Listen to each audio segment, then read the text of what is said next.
আসসালামু আলাইকুম, শুভ সকাল। সরকারি মিডিয়াভুক্ত দৈনিক মুন্সিগঞ্জের খবর পত্রিকায় প্রকাশিত গুরুত্বপূর্ণ খবরগুলো এক নজরে। আজ বৃহস্পতিবার 13 জুন 2024 খ্রিস্টাব্দ, 30 জ্যৈষ্ঠ 1431 বঙ্গাব্দ, 6 জিলহজ 1445 হিজরি। এবার শুনুন সংবাদপত্রে আলোচিত খবরগুলো।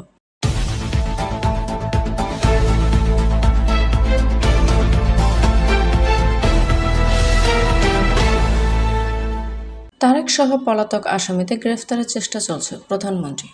প্রতিটি জেলায় মাদকাসক্তি নিরাময় কেন্দ্র স্থাপন করা হবে, স্বরাষ্ট্রমন্ত্রী। আর্থসামাজিক ও অর্থনীতিতে অভূতপূর্ব উন্নয়ন হয়েছে, অ্যাডভোকেট সোহানা তাহমিনা। শ্রীনগরে তন্তর ইউনিয়ন বাধাহীনভাবে চলছে শ্রেণী পরিবর্তন বাণিজ্য। লৌহজংয়ে পদ্মা ভাঙনের প্রধান কারণ নদী হতে অবৈধ বালু উত্তোলন। মুন্সিগঞ্জে ঈদকে সামনে রেখে কামারপাড়ায় বেড়েছে ব্যস্ততা। টঙ্গীবাড়িতে কৃষিজমির মাটি কাটা এক ব্যক্তিকে 50,000 টাকা জরিমানা। সোনারঙের শাখা খালটি পরিত্যক্ত নালায় পরিণত। শ্রীনগরে মাদ্রাসা শিক্ষকের বিরুদ্ধে ছাত্রীদের উত্ত্যক্ত করার অভিযোগ। পাঁচগাঁওয়ের কাঁচামাটির রাস্তা নির্মাণের পরও কমেনি ভোগান্তি। সিরাজদি খানে স্মার্ট স্কুল ম্যানেজমেন্ট সফটওয়্যার ও ওয়েবসাইটের উদ্বোধন। গজরিয়ায় উপজেলা পরিষদের মাসিক সাধারণ সভা অনুষ্ঠিত।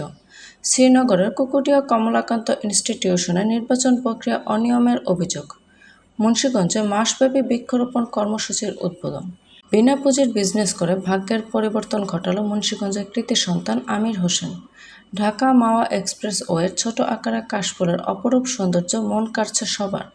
সিংপাড়া ইউনিয়ন ভূমি অফিসে যাতায়াতের রাস্তাটির বেহাল দশা। পঞ্চনটে পাবলিক বিশ্ববিদ্যালয়ের জন্য 11,690 কোটি টাকার বাজেট অনুমোদন। ইলেকট্রনিক বজ্রমুক্ত পরিবেশ গড়তে হবে, সম্পাদকীয়। স্বাস্থ্য সুরক্ষায় অন্যতম উপজীব্য। গর্ভাবস্থায় সুস্থ থাকতে খান আমলকি, ওজন কমাবে এই 5 ফলের জুস।